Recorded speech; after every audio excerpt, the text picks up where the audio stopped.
I'm Joe Gigliotti, PhD, and I am your guide for this journey you are about to embark on. Now, to survive here in this generation, you're going to have to know a few things. Come along for the ride. I will show you how to live.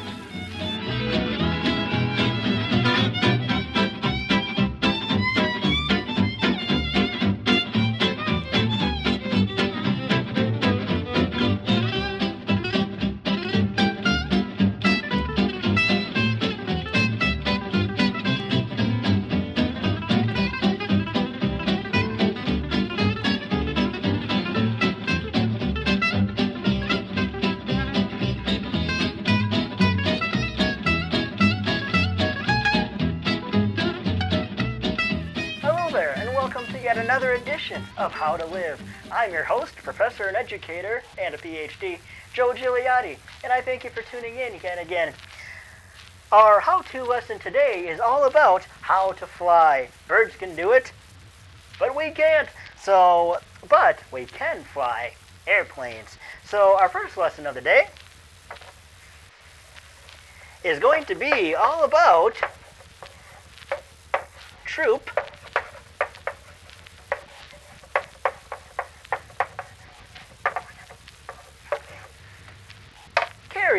troop carriers.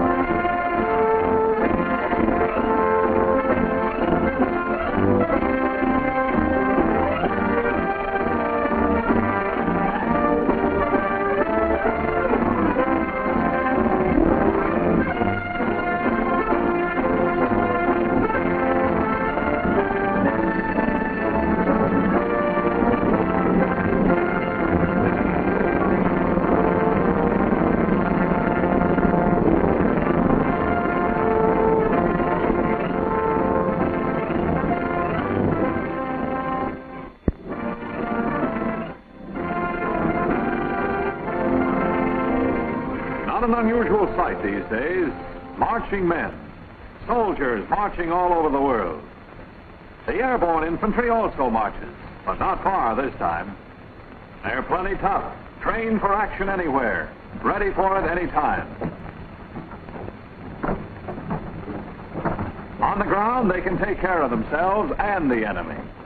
But in the air, these men are dependent on the flight crew of the troop carrier airplane, with a good share of responsibility resting on the pilot and co-pilot. For the success or failure of a mission can depend on getting these troops to the proper place at the proper time. Handling the C-47 skillfully comes only from a thorough knowledge of the characteristics and performance of the airplane.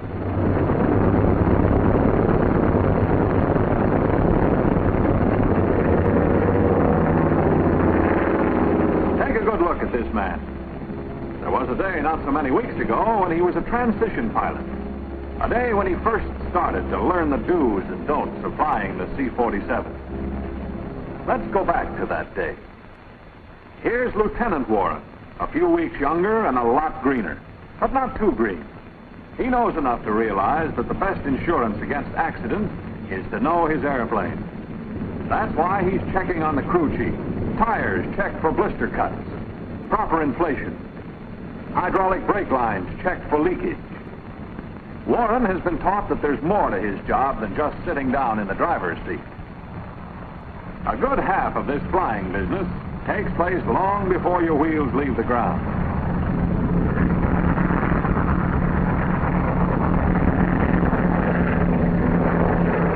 Look her all over, Lieutenant. They say it's easier to check on the ground than in the air. Here comes a man who will agree with that statement. Warren's instructor, Captain Matthews. All set, Lieutenant? From top to bottom, Captain. Okay, let's go. Mind if we go along, Captain? Maybe we can pick up a few pointers.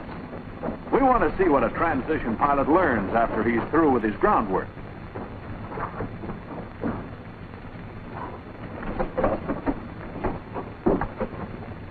Lieutenant, what's the first thing you do in the cockpit after checking Form 1A? Flip on the battery switches. Wrong. The first thing you do is adjust your seat so that your eye level hits the center of the windshield.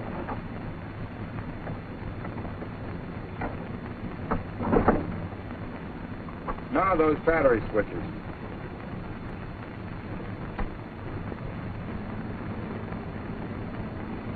Landing gear next, sir? Right. Latch down and lock. Check. Pressure up 500 pounds. Check. Neutralize landing gear and flap levers.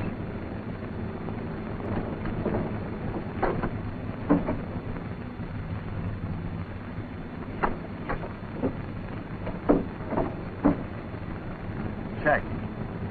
Light green. Check. Horn operation. Here it is.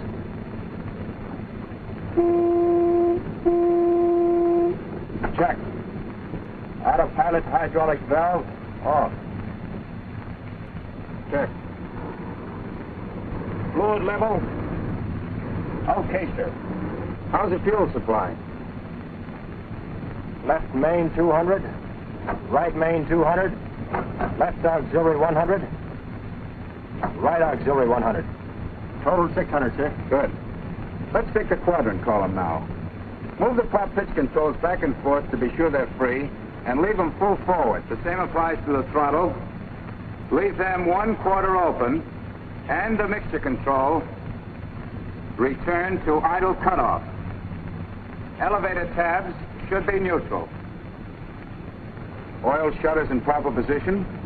Put carburetor air temperature controls in cold position. That's to prevent damage to the induction system in case backfiring occurs on starting.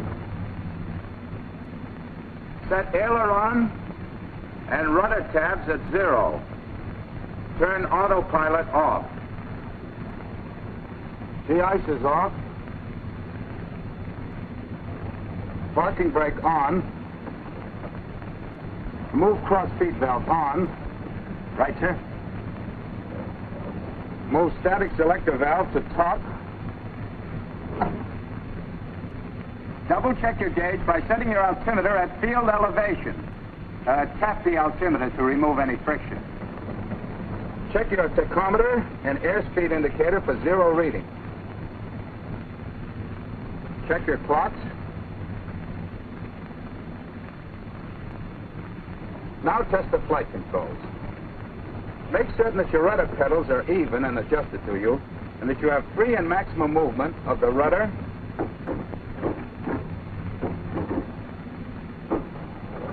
elevator,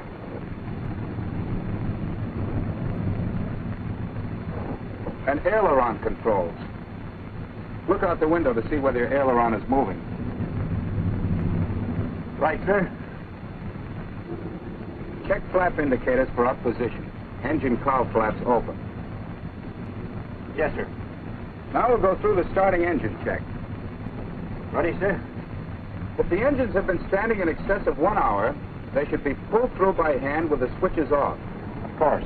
However, Major Krebs had this plane up less than an hour ago, so we can proceed accordingly. Left engine tank selector, left main. Right engine tank selector, off. Propellers in low pitch, throttles 1/4 open, mixture control in idle cutoff, carburetor air cold, main ignition switch on, left ignition switch closed. Raise the fuel pressure to approximately 10 pounds per square inch with a wobble pump and keep it at that pressure.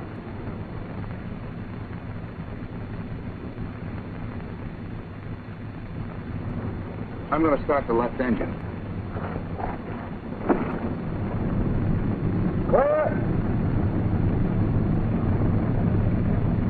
With a fuel pressure at 10 pounds, momentarily move mixture control out of idle cutoff position to rich. This facilitates priming. You then operate the starters by moving left starter switch and safety switch up to start. When the starter has reached speed, pull down on both switches. Right, sir. Mesh.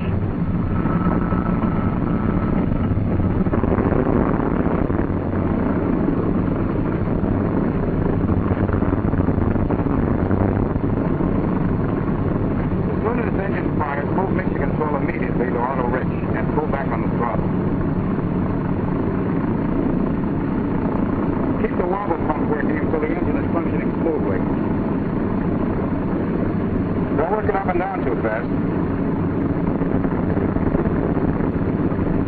Idle the engine to between 600 and 800 RPM until the oil pressure shows on the gauge.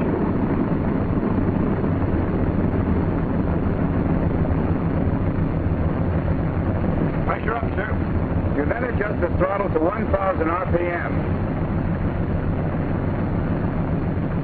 Stop the engine if oil pressure doesn't respond within 30 seconds. Now you start the right engine.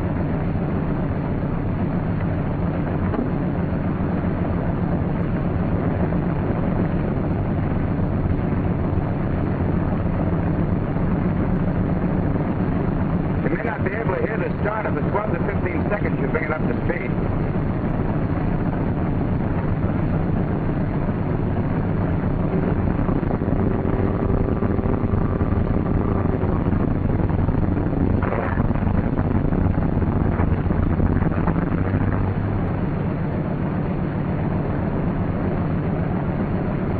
You've overloaded your engine. Uh-oh. Sorry, sir. I forgot to return the mixture control to idle cutoff. Well, where do we go from here? Move your throttle in a wide open position. I'll re-engage starter. As engine begins to fire, retard throttle and return mixture control to auto rich.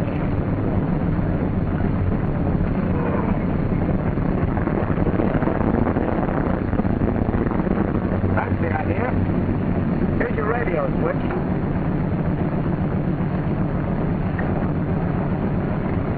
Leave your left earphone off so you can hear me.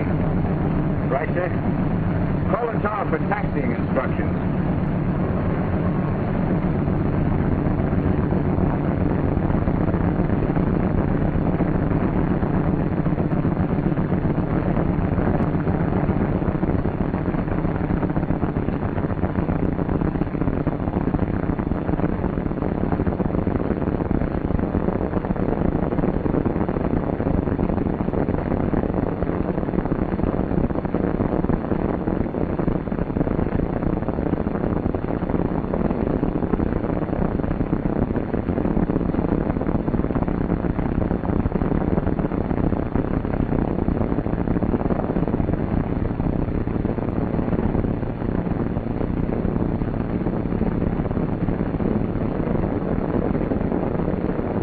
Open and close the throttles gradually. Don't ever accelerate the engine fast enough to cause damage to your gear train.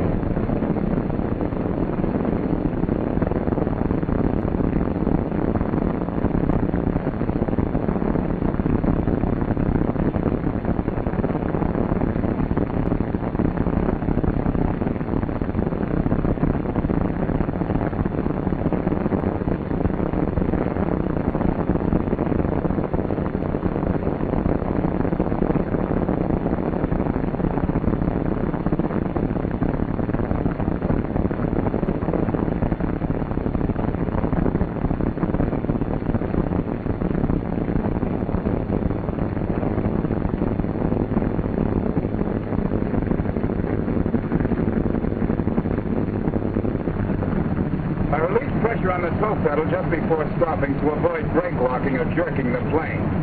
And remember, Warren, don't ever turn with one wheel locked. Always keep the inside wheel moving slowly. Right, sir? Next, we'll go through the engine run-up and pop check.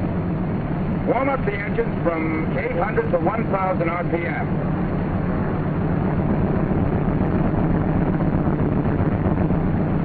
Keep the prop controls in low pitch until the oil temperatures reach 40 degrees centigrade minimum. Cylinder head temperature should not exceed 232 degrees centigrade. Adjust the engine speeds to 1,500 RPM. Now move the left prop control from low to high pitch. No decrease in RPM and increase in the manifold pressure.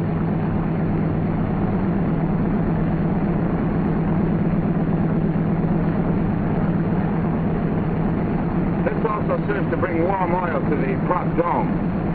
After a pause of from 10 to 12 seconds, return the left prop control from high to low pitch. Now we'll run the left engine to 2350 RPM. At the same time, check the manifold against the RPM to make sure that both engines are putting out approximately the same power. Check both mags at 27 to 30 inches manifold pressure. Check, sir. The drop-off from 2 mags to either one should not exceed 75 RPM. Now you go through the same procedure with the right engine. Prop controls to high pitch. RPM decreases, manifold pressure increases.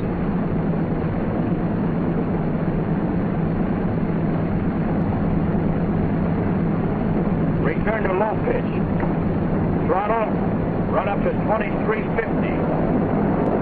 Check manifold pressure and RPM. Check both mags at 27 to 30 inches.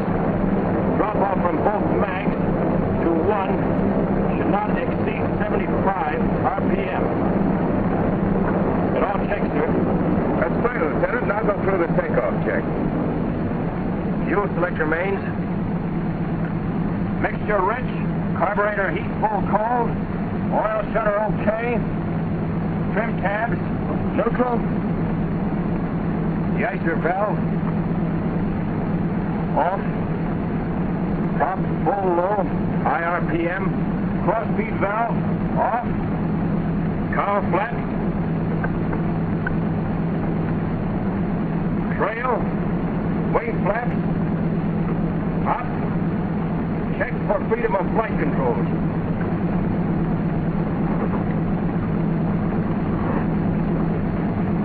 Generators on. Set gyros.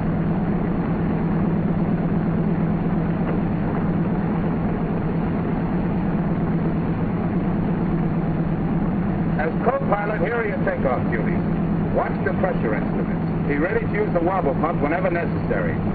As soon as the manifold reaches takeoff limits, apply additional tension to the throttle locking mechanism. Also, guard the throttles from creeping back like this. Check RPMs. I'll give you the signal when to retract the landing gear, and as soon as your wheels are up and the red light indicates the retracted position and the landing gear pressure dial shows 0, return the landing gear valve to neutral. You got it? On the beam, sir. Oh, and let me know if you spot any irregularities in the engine or instrument. All right, call the tower.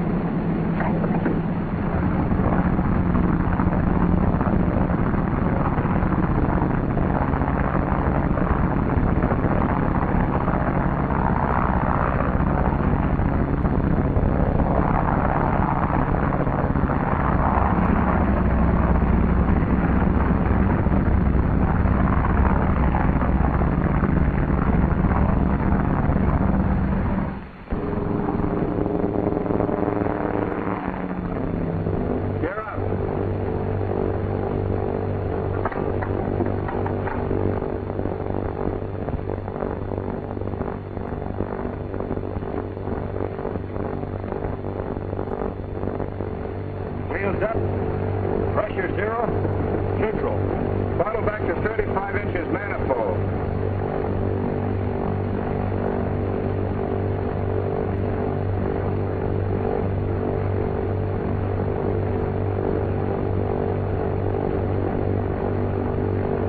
Give me 2450 RPM.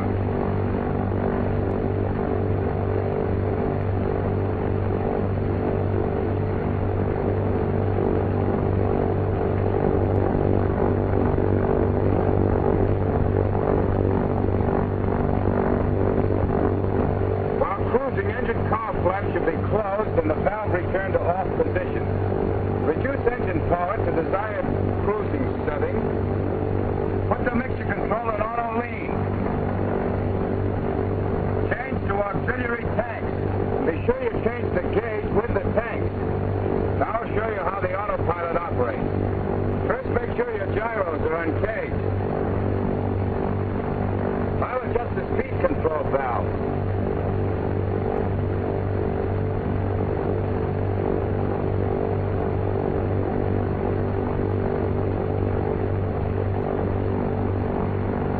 Set the rudder knob so that the rudder follow-up card matches the directional gyro card.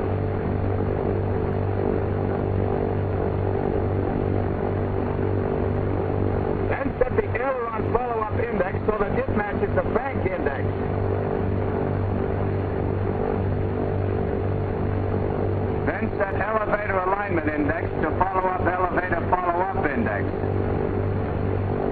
Turn hydraulic oil pressure valve to on. We're ready to let the autopilot take over.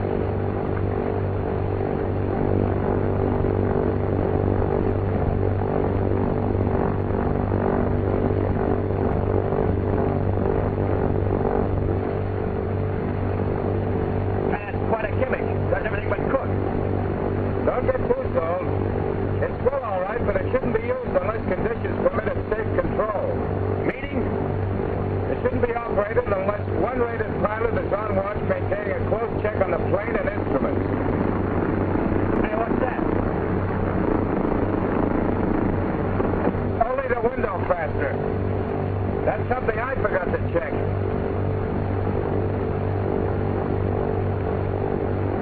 While we're at it, let's check the autopilot. Let's see how taking on a little altitude affects the trim.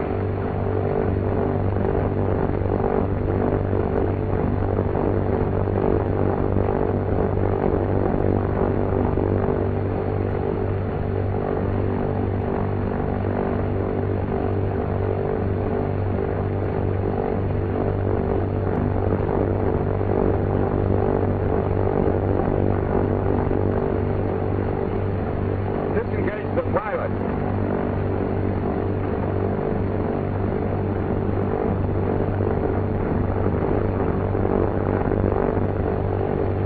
Make the necessary correction in trim.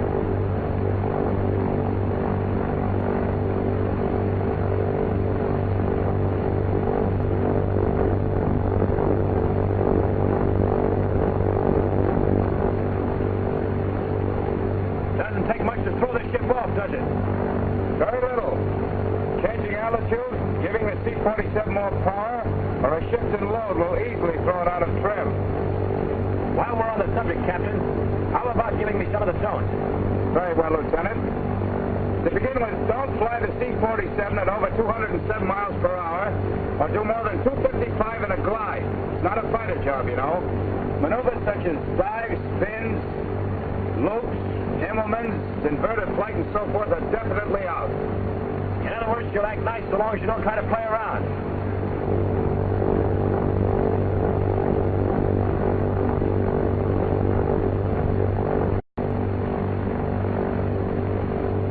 Time to go home. Want to give the tower a buzz?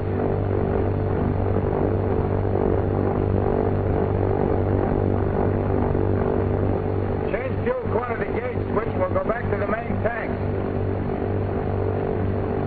Let's go through the approach check now. Cross feed valve should be off. Check. Wing de-icer valve. Off. Both autopilot valves. Off. Mixture control set to auto rich. Cowl flaps in trail position.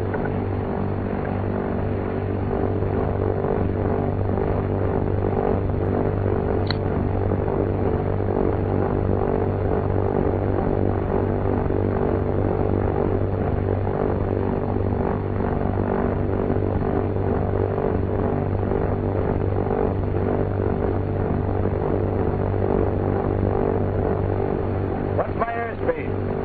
150. Altitude? 1200. Gear down.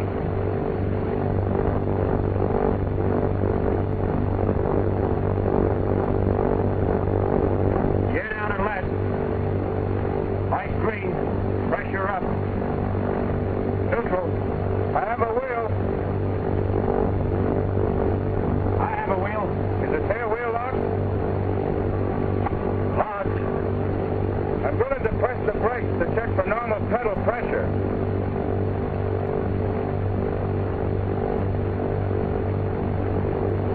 We're starting our base leg now. Give me 1/4 flap. 1/4 flap. On the final approach, I'll take 3/4 flap. Check.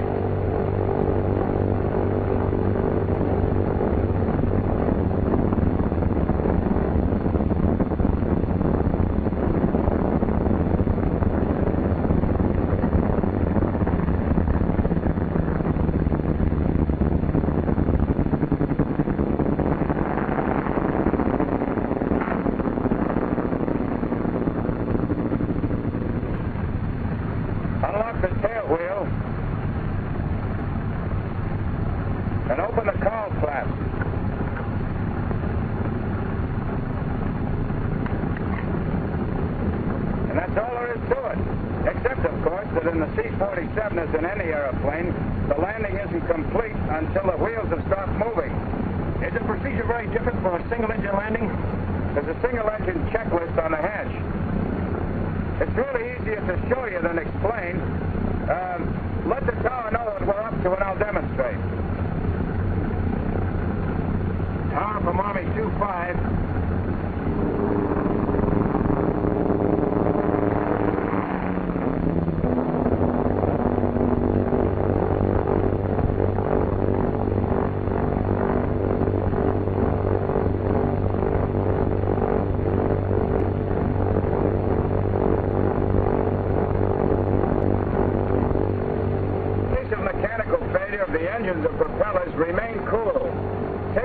Determine which engine isn't functioning properly.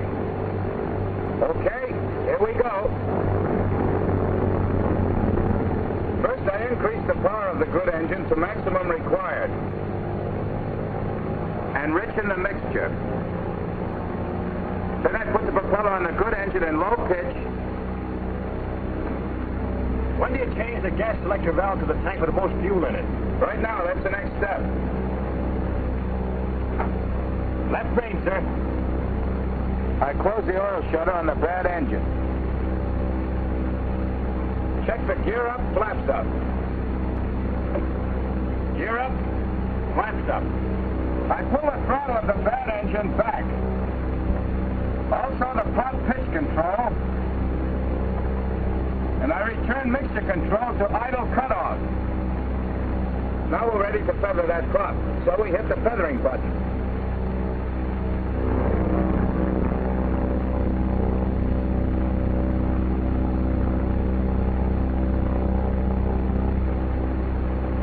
After the prop is feathered, cut your ignition switch and turn off gas tank selector for bad engine. Set fire extinguisher selector valve to bad engine. Adjust mixture of good engine to emergency position. Turn off battery switch on bad engine. Recheck landing gear and flaps for full up position. Gear up, flaps up. Shift hydraulic system to good engine. Adjust power so that RPM is increased by 100 for every 2 inches of manifold pressure used above 30 inches. Use minimum power required. If more than maximum rated horsepower is necessary, put prop control in full low pitch. I notice you keep the plane at about 120 miles an hour. That's the recommended cruising speed. During single-engine flight with any appreciable power being used, control can't be maintained below 85 miles per hour. Best results are obtained if the fuselage is held parallel to the line of flight.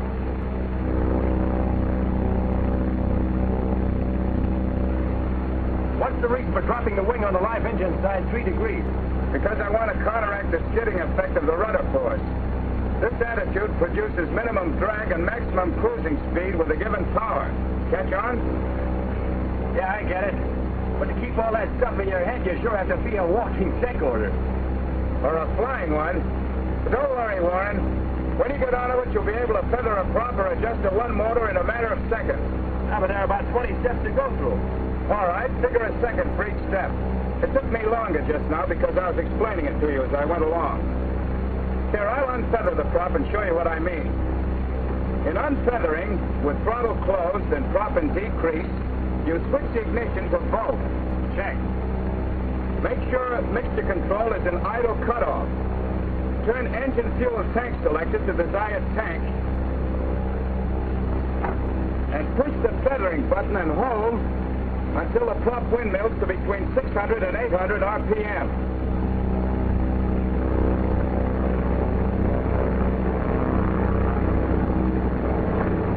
I'm releasing the feathering button. Move mixture control to auto rich. Advance throttle and prop controls gradually to let the engine warm up. Only you're cutting her again to show me that feathering a prop can be done in 20 seconds. Right. Blessed by a good pilot. Get your stopwatch ready. All set? Right, sir.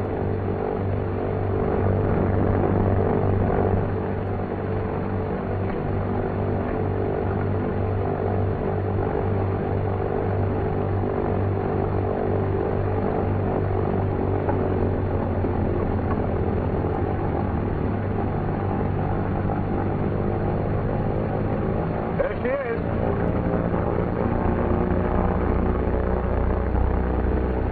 Hey, that's all right. It's all a knowing how, Lieutenant. Most of our transition pilots have the wrong idea of how long it takes to get this airplane operating properly on one engine.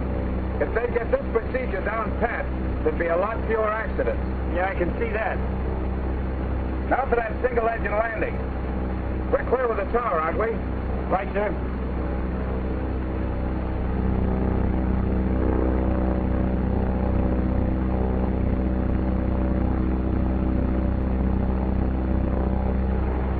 This approach is pretty much the same as landing without flaps. But when you're certain you'll make it out of the field, lower your flaps. Keep your airspeed at 95 to 100 on approach. Then when you're ready to land, your rudder flatness should be returned 2 to 3 degrees from neutral. Then it's regular procedure. Gear down.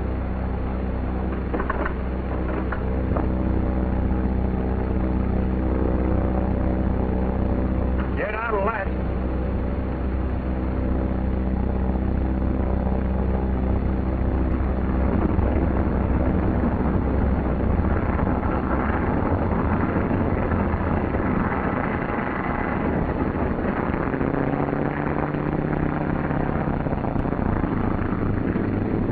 And that's all there is to it. Except, of course, we've got to start the other engine before we can taxi.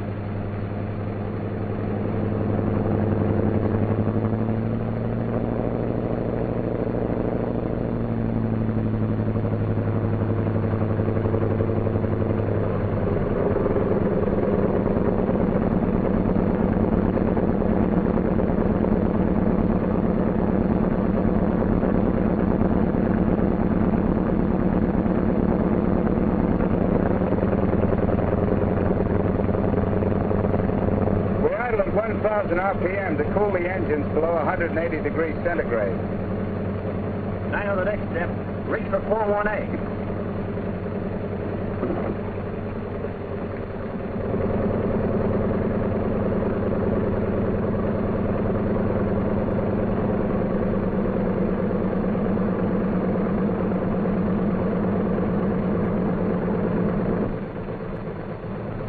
I noticed you kept the flaps down after contact with the ground. But two schools of thought on that. But some pilots spill them. I leave them down to serve as an air brake. They also help to retard the forward roll. That was the first day for Lieutenant Warren. His introduction to the C-47. He came to know that ship a lot better in the days that followed. Got to know the inside of that cockpit so he could reach for every control with the familiarity of a skilled carpenter reaching for his tools of trade. He came to know and trust those instruments on the panel in front of him as real friends who, when understood, can help make flying the C-47 more of a pleasure than a job.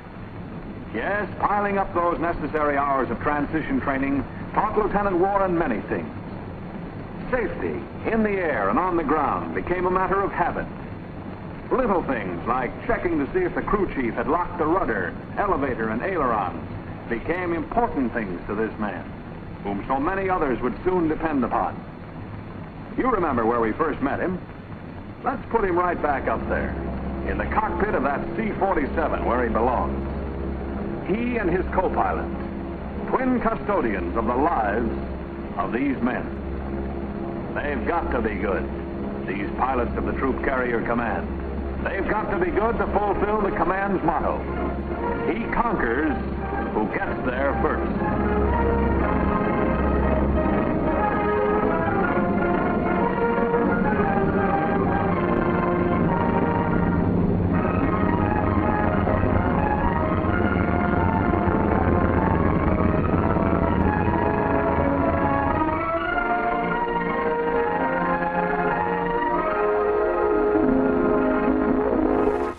Welcome back. Well, now now that you know all about troop carriers, it's time to fly into our next lesson of the day.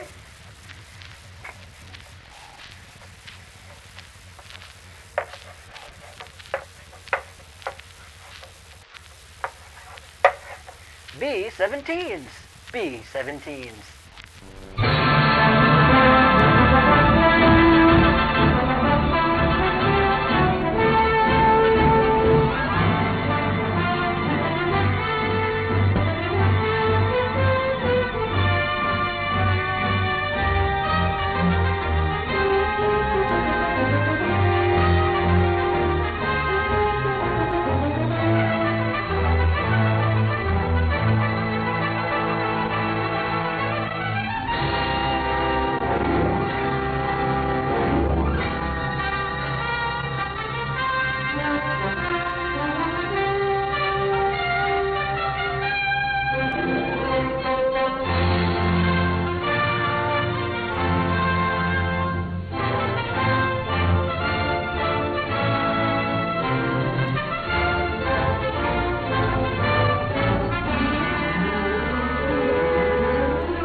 When it comes to learning your airplane and learning what to check, I can show you that.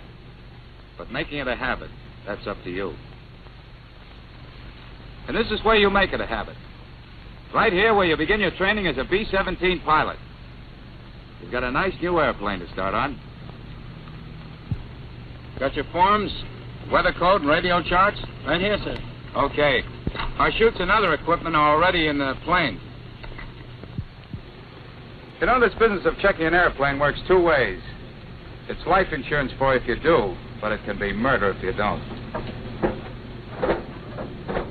Here's our engineer. Let's get on with our external inspection. She all set, Mullins? Everything's okay, sir. Good. We'll begin with this right-hand gear. I always begin my external inspection here.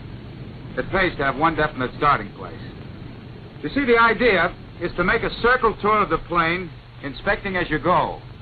Circling saves steps, for one thing, and there's less chance of overlooking something important if you go at it systematically.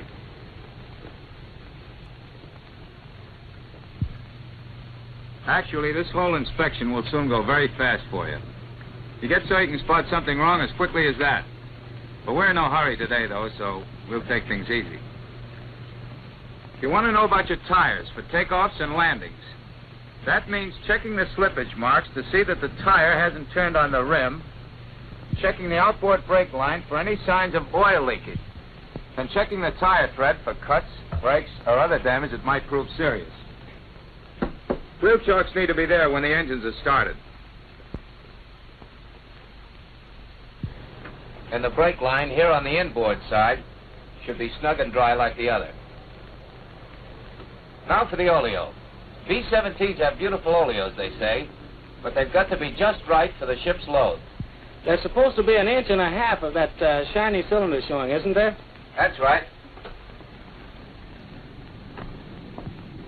Pitot head cover off. Check. Take a squint at the whip antenna. The tips get knocked off sometimes.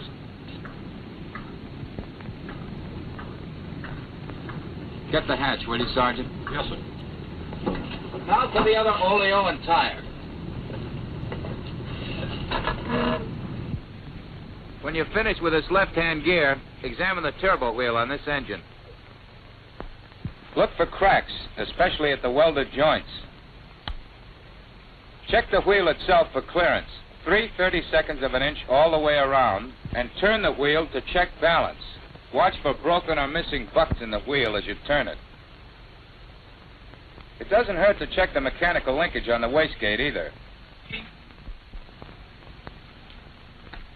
Check the cowling on the cell as you go. Want to make sure the Zeus fasteners are doing their duty. Spot the skin covering, access doors on the way? Yeah. Well, here we are at prop number 2. You know what to look for here? Sure. Nicks, dents, cracks. Right. When there are anti-iso boots on the prop, watch out for small stones wedged between the boot and the blade. And as you're examining all 3 blades, you take a glance at the prop governor. What for? To make sure there's no oil getting out, I guess, and to see that those control cables are snug. Check. Take a glance at the engine, too. Sometimes things get wedged between the fins of the cylinders and prevent your engine from cooling properly. All right, check number 1 engine, turbo, and prop, just as we did number 2. Okay.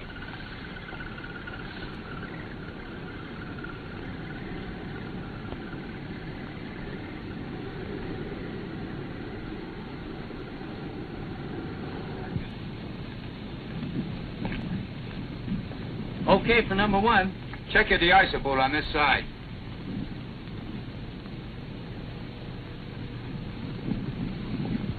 And on your way back under the wing, see that all access doors and inspection doors are snugged down. The fabric on the aileron's worth checking. They sometimes put an external lock on these controls, don't they? Yeah, you want to watch out for that, especially at strange fields. Check the aileron trim tab to see if it's got too much play in it. Sometimes it has, and you'll want to know about it. That goes for all trim tabs. See that the various antennae are present and accounted for. That one is. And the command set antenna riding high.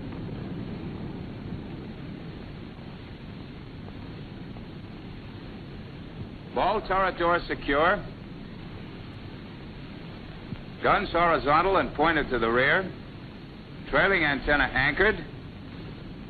And marker beacon antenna, no brakes.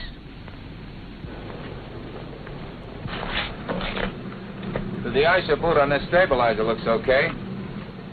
Take a look at the covering on that elevator and check the trim tab for play. Okay.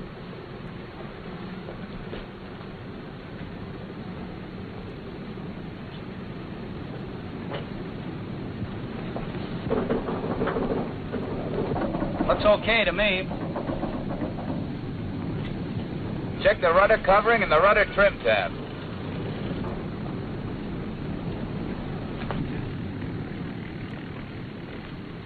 Keep your eyes open for any damage spots in the skin.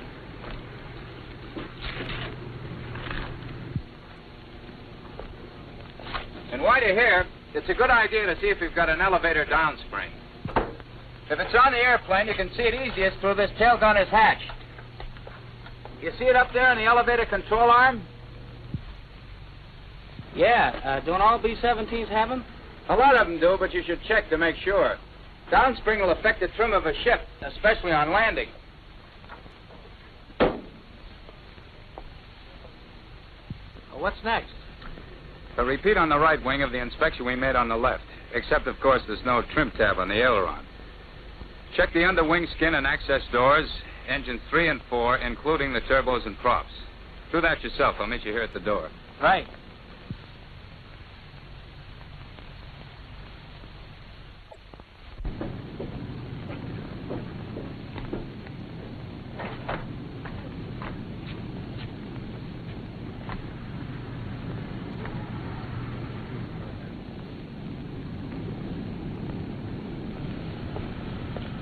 Okay for 3 and 4. Does that complete the circle? Yeah. Let's see how she looks inside now.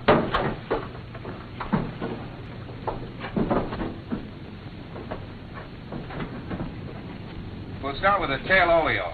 Is she like the others? Not quite. This baby should show about 2.5 inches of shiny cylinder. I see. Notice the equipment stowed in this section.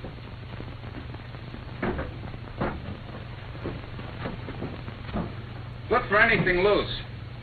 Everything should be anchored down so that it can't move around, even in rough air. That goes for the ball turret, too, before takeoff. See that the handbrake is in this position so that the turret is locked and can't roll when you're making a takeoff run. And don't forget to check the control cables from the tail section right through the ship. Sometimes the boys stick things in them or on them, everything from coat hangers to pin-up girls. You see? But it's no joke if your controls get fouled up with equipment in flight. Check to see that these hand cranks are in place. Let's see. They're for Bombay doors, landing gear, and flats. That's right. Your hatch should be secure. And these locking dogs in position.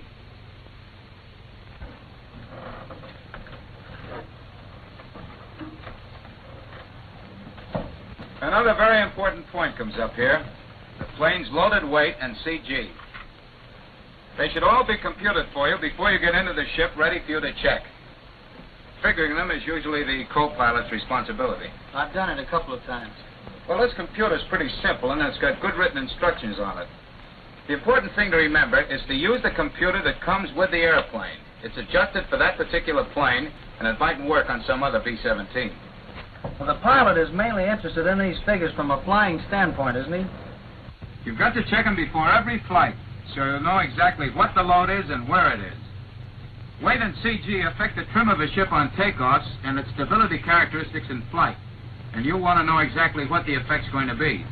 Especially in combat. You can say that again, brother.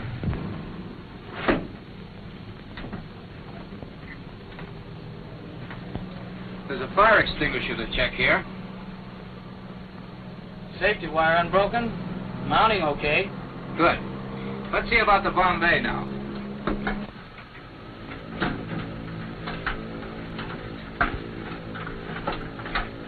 We're carrying a Bombay tank here today, so any checking done in here can be done by your nose. Any fumes? No, guess not. That's the way you want it. This emergency bomb release here is worth a look. The lever's in place, so it's okay.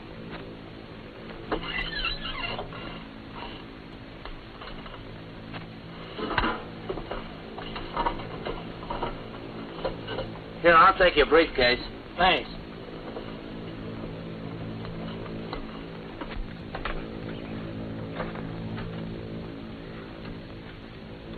There's another fire extinguisher to check while you're up. It's to your left, right beside the door.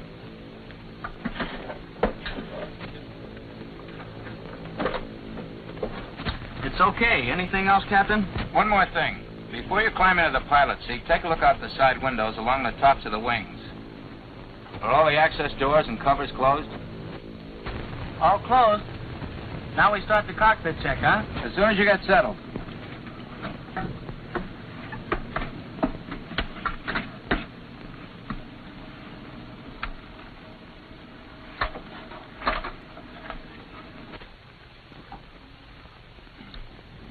We use a checklist for all standard cockpit procedures we go through, including this check we're going to make before starting the engines. Make this checklist a habit and stick to it, even when it seems unnecessary to you. Have your co-pilot read the items off to you, even though you could repeat them backwards from memory. It's just a simple list of reminders, but the simpler they seem to you, the more you'll need them. You see, your first impression of this airplane doesn't last. In no time at all, she'll seem a lot smaller to you. Now, you've still got 50 feet of airfoil and a pair of supercharged engines on either side of you. But you take them for granted. She handles so easily and she flies so nicely. She's a comfortable 10-passenger baby carriage that just keeps rolling along like Old Man River. She can do everything but think. But she can't think. You've got to do that. In combat, your mind is going to be full of a lot of things beside procedures. And yet, you can't afford to make your routine checks mechanically. They can't become automatic. And this is what keeps you thinking about them along with everything else. Let's go through it. As co-pilot, I'll read each item off. Pilot pre-flight, we've covered that. Form 1A.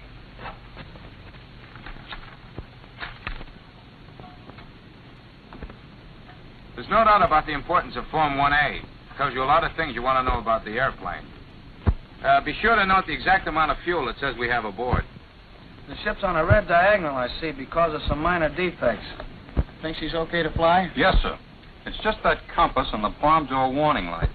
Otherwise, she's okay. All right, then we'll sign the exceptional release required of the pilot under the circumstances.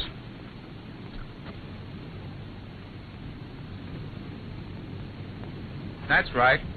See that you have your radio charts and weather code. And check Form 1, the loading and passenger list. Well, you all set? All set. Okay, how are the props? Have the props been pulled through? All okay, Lieutenant. They're just finishing number 4 now. Item number 3, controls and seats. Don't forget to fasten the seatbelt.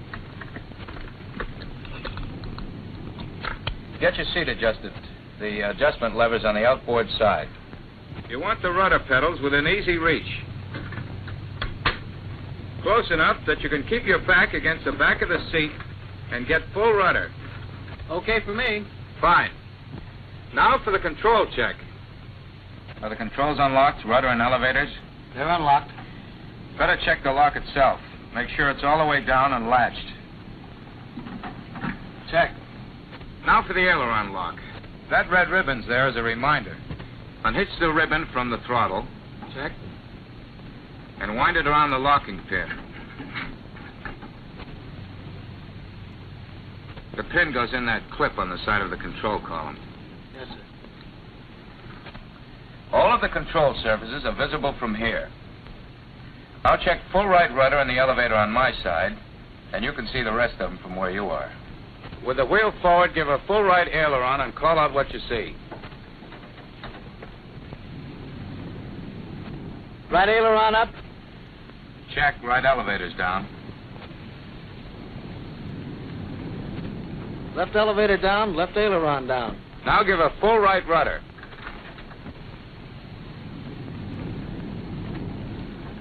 Rudder full right, check. Now nose up, full left aileron and full left rudder. Left aileron up, left elevator up. Rudder full left. And right aileron down. I'll hold the controls now. Check the trim tabs. First see that the tab indicators are in neutral. The rudder tab control in the floor. The elevator tab control at the side of the stand. And the aileron tab control on the wall beside you. All lined up? Okay, take a look out and see if they are. Trim tab's neutral. Well, that takes care of the controls. A lot of good pilots and a lot of good planes would still be flying today, only they forgot to make that check. Took off with their controls locked or cross-rigged. Let's see. Fuel transfer valves and switch.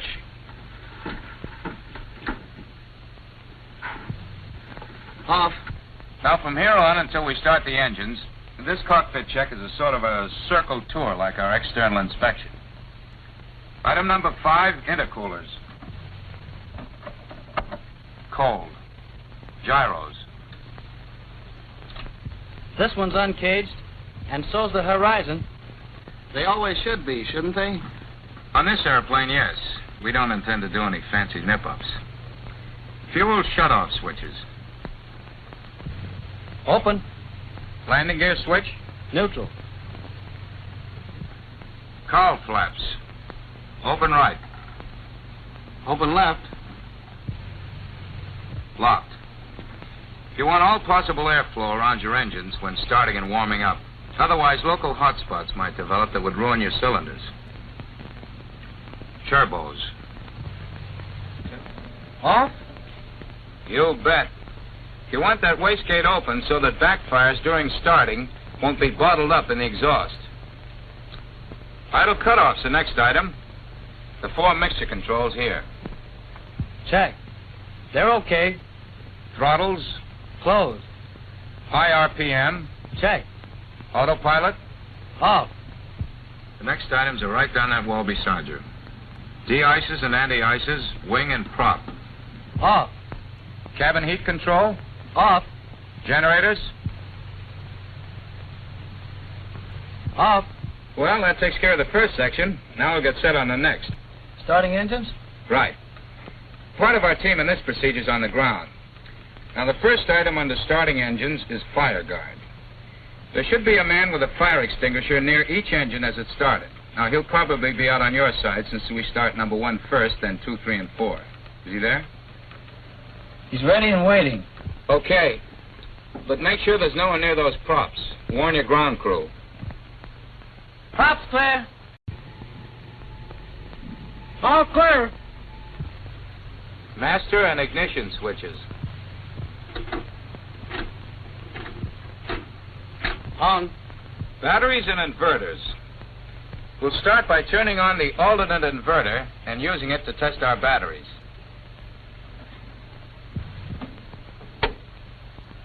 The inverters change direct current to the alternating current the engine instruments need. Let's check our batteries using the inverter as a guide. Turn on number 1 battery. Inverter's humming, that means number 1 battery's putting out. Now turn off number 1 and put on number 2. Number 2's okay. Now try number 3 alone. Okay. Turn all 3 on now and check the voltmeter on the instrument panel. What does it say the inverter's putting out? 26 volts. Check. Now try the inverter on normal. Voltage? 26 volts. Right in the button. We'll leave the inverter on normal. You'll notice that Mullins is keeping an eye on the inverters, moving the instrument flying curtain away from the inverter so it can get some air. And he's checking to see that there are no metal objects down there that might contact the inverter points and cause a short. Another important point. Whenever possible, we use an external source of electrical power to start the engines. To save the batteries? Right. Reach out the window and give the mechanic this. A right to the jaw? That's a hand signal to connect external power. In this case, it's that portable generator you saw out there.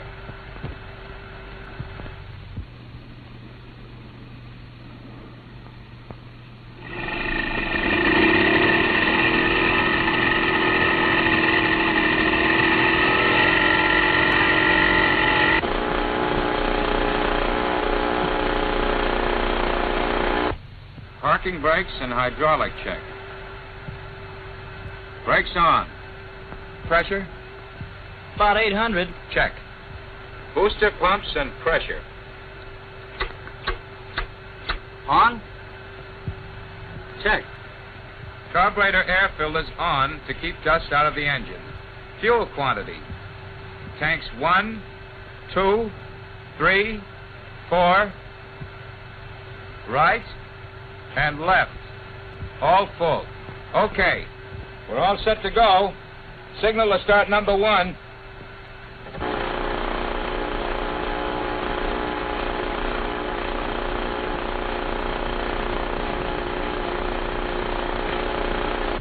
I got the okay, but I couldn't see the guy with the fire extinguisher. He's in back of the engine. You see, it's easier for him to direct the extinguisher into the engines from there, through the open cowl flaps, and there's less danger of his getting excited and running through the prop in case there is a fire. Adjust your throttle so they won't creep when the engines get going. Move the throttle lock up slowly and keep testing throttle movement until there's enough friction to hold the throttles firm, but you can still move them with a fair amount of ease. You got it? Yeah. Close your throttles right down against the bottom. Now we're going to crack them so we'll get about 1,000 RPM from our engines when they start. How far will that be? Oh, have to guess, but I'd say about 3/4 of an inch open. Move the inboards up past the outboards about that far. Now bring the outboards up even with the inboards. That's the easiest way to judge the distance. They'll probably need some adjustments when the tack gets going and we can tell more accurately. All right, here we go. With one hand, I hold the starter switch for 15 to 20 seconds. And with the other hand, I set the hand primer for number 1 engine and pump it a few times to get the air out of the primer lines. Unlock your mixture control and be ready to pull number 1 mixture control back as soon as the engine fires. With this newer type starter, you hold the starter switch on while you're meshing it. Okay.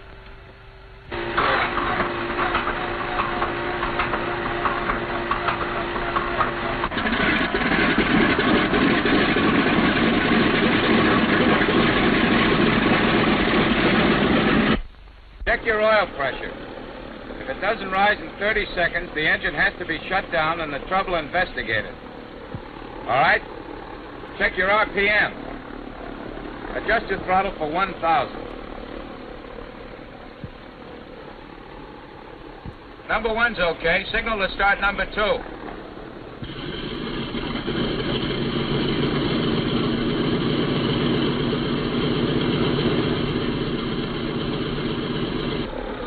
before we start number 2 engine, set your vacuum selector switch there to left. We want the vacuum pump to start delivering just as soon as number 2 engine starts, so we can see whether the pump is working okay, and also to see whether the flight indicator is functioning properly.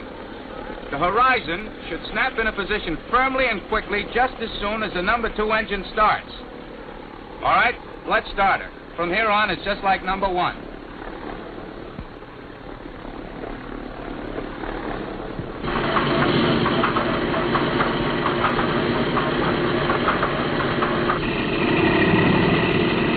Watch your flight indicator now. Okay. Check your other instruments for number 2 engine. Oil pressure, fuel pressure, RPM. Check.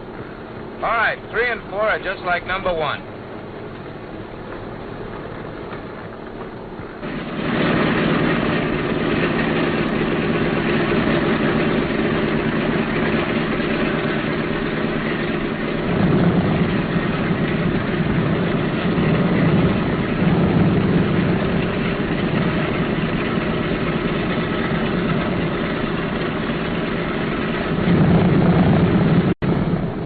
Now we'll turn on the radio so it'll be warming up.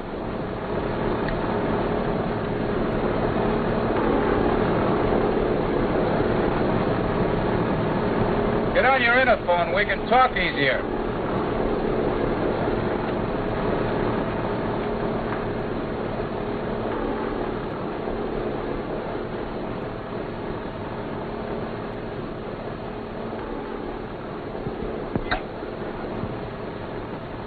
There we are. Better, huh? Check estimates now, don't we? Yeah. Fuel pressure should be between 14 and 16 pounds.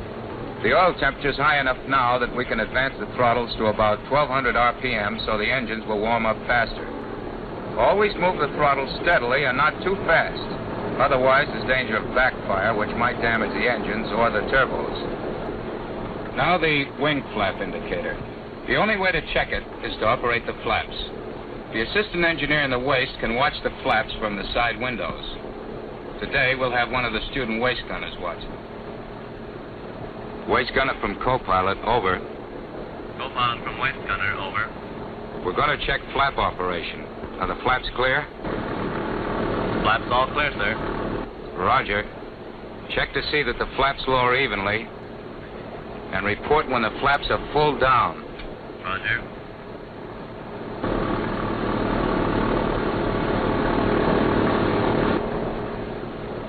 Full flaps. Check. Now report when 0 flap position is reached. 0 flaps. That's all, Gunner. Thanks. Now for the rest of the instruments. Check the ceiling panel and make sure the compass card is able to move freely. Hydraulic pressure? Still about 800. Suction gauge? 4. Okay. Try it on the other vacuum pump. Same reading. Check. Turn the switch back to use the left vacuum pump on number 2 engine. Now see about our oxygen supply. About 350 pounds on each of them. Okay. If we were going to high altitudes today, we'd also check our oxygen equipment and test it, and call every member of the crew for a report when they've done the same. See that the various warning lights on the panel are working, and I'll check these on the carburetor air filters. These lights should change about 15 seconds after the switch is operated. It takes about that long for the filters to open and close. Okay. I put the filters back on to keep ground dust out of the engines. This check should be made with the engines off, if there's much dust around. Now I'll call the tower and get our clearance and our altimeter setting.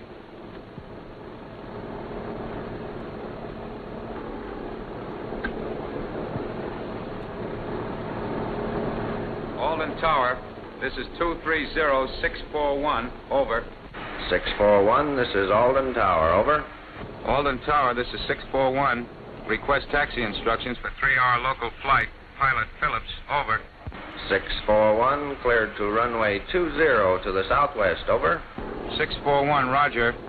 Request wind information and altimeter setting. Landing code number 27835, over. 641, landing code 27835, wind direction J Jig, velocity M Mike, altimeter setting W William 3, over. 641, roger, out.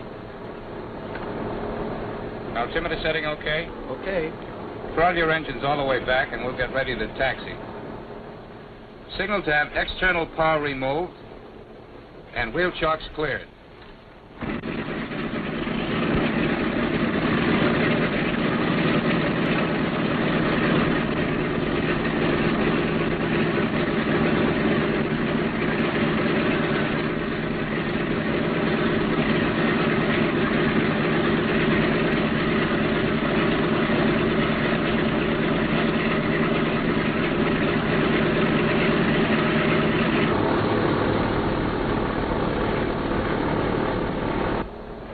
Mechanics are clear. Get your throttle set for taxiing.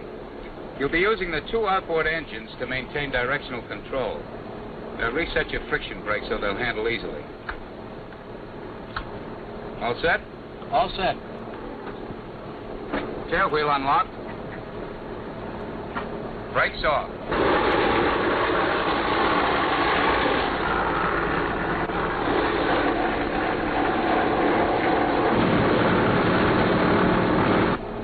We're clear.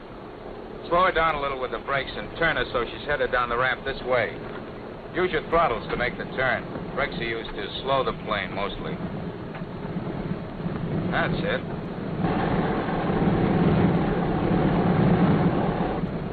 Always keep the wheels rolling while you turn. If you use the brakes too much on a turn, you'll pivot on the tires. And I've seen brand new tires split right off the rims of a heavy ship because of pivoting. In any case, it grinds off rubber.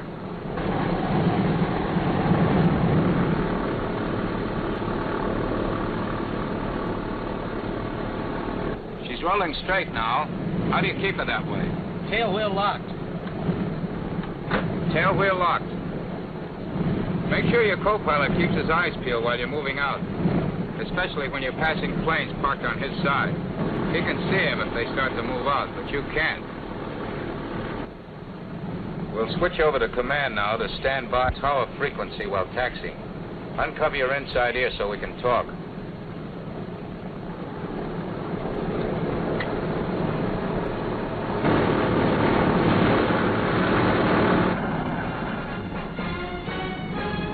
We'll turn onto this taxi strip here. Unlock tail wheel. Tail wheel unlocked.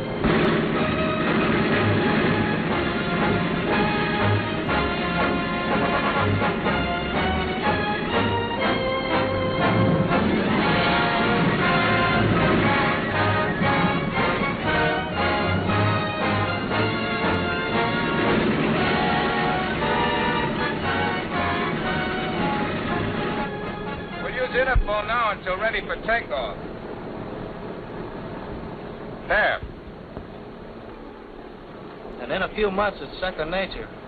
I hope. Well, as a matter of fact, it'll come to you pretty fast. But don't count too much on that second nature stuff. Count on this. The checklist doesn't skip anything. You might, even after 1,000 hours. I'll buy in every time. Roger.